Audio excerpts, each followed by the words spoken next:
All right, next on the docket, racial bias behind bars. Now, as I mentioned before, not only are African Americans incarcerated at higher rates than whites, but once they enter the New York prison system, the treatment far from equitable, and you probably saw the Times story relating to this. They did an exhaustive study, and here are some of the paper's findings.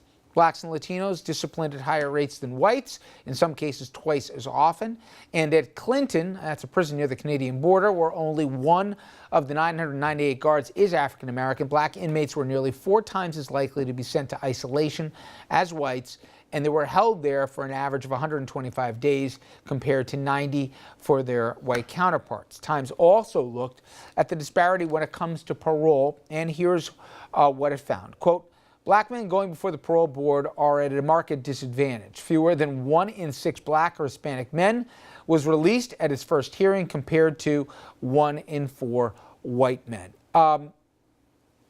Not defending or excusing it, but whenever, and I've spoken to some correction officers at different facilities, there is clearly an attempt from both guards and also inmates to see who runs the house.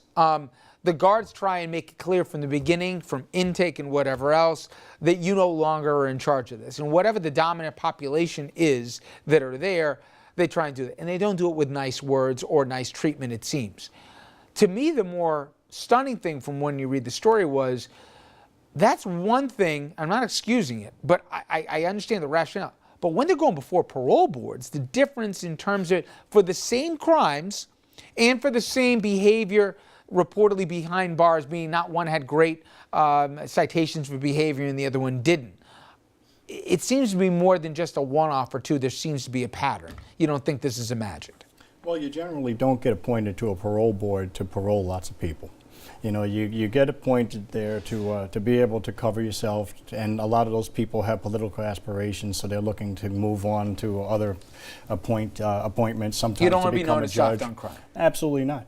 Almost nobody in society wants to be known as soft on crime. And then you have, there's an implicit bias, and it's not limited to any particular race, but when you see people you can relate to more, you're less likely to treat them, with a harsh reprimand. If you see somebody who reminds you of your family members, then you're more likely to be lenient. One of the thoughts that was mentioned was, consciously or otherwise, when you're looking at a minority population, whatever it is, in this case whites in prison, and you think they're going to have a lot harder time than somebody else here, there's a subconscious that says you take it easier on whatever the small population is. I've heard some people say when there's an Asian prison population, those guys tend to be treated a lot better by the guards than somebody else because they say, this guy's going to have a rough time of it once the bars close. You buy that at all or no? To the extent that it can be bought, I think it's very minimal. I mean, straight up, there is a racial bias in our prison systems, and I think it's not because they'll have a harder time or an easier time. I don't think the whites who are accused and convicted of the very same crimes with the very same disciplinary records but are somehow being treated so much better, that's because they're going to have a rougher time because they're a minority. There is an implicit and I think an explicit racial bias. I'm a criminal defense attorney for 31 years.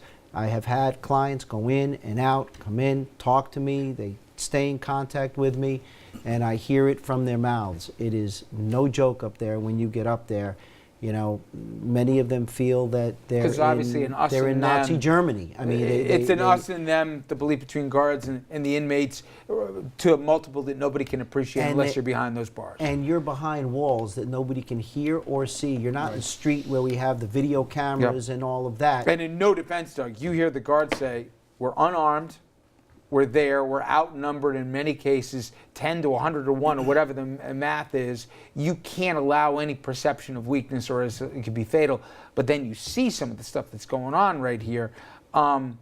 There is conversations from the mayor and for the governor, et cetera, that there's time for reform. We've seen it at different periods of time. Certainly after Attica we saw it as well. Do you think reform can do it, or this is just, unfortunately, human nature, the worst of it? If these statistics are accurate, reform is required. You're taking people's liberty away. If you're taking somebody's liberty away, you have a duty to treat them fairly, to protect them. if the guards feel like they're understaffed and don't have the right equipment, that's a completely separate Right. issue. That's not the prisoners' issue. Listen, because they're prisoners, everybody kind of feels like, wow, they kind of get what they deserve. Cry me a river. But listen, if you want to take somebody's liberty away, you have certain duties to protect them and treat them fairly. It's going to be the toughest nut to crack. I've been up there, and maybe they don't do it in front of me, but you can just sense it, and it is going to be the toughest nut to crack. Although I'll say this, that the correction officers are disciplined far more often than police officers are, and they don't have a gun. And you don't very often hear about them taking lives in the prison compared to police on the streets. So you wouldn't, it would seem that you would also have an equal interest in having reform for police. I got to imagine, I think Doug alluded to this, that the biggest overhanging issue here, people don't care. The public, you want to talk about priorities? I don't even know where this one falls as to treatment of inmates or abuse of inmates. They say, please. The argument is they get too much. Take away the TVs, take away the weights, take away whatever else. I'll only say this much.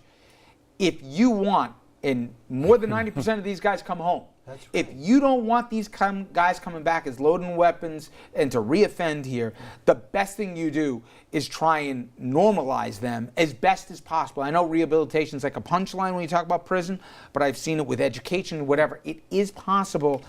I'm not necessarily saying it's always easy, but it's in our self-interest. Forget about even those guys. It's All right. less hard than you think when you try. I mean that. And It the is majority- less hard I'll than tell you this you think one. when you It try. costs money, though, and money is not in large supply when it comes to prisons. All right, guys, thank you as always. Coming up next here, today, obviously a hallowed one, remembering Pearl Harbor on the 75th anniversary of an attack that forever changed America. We're going to talk to a local man who survived that fateful day.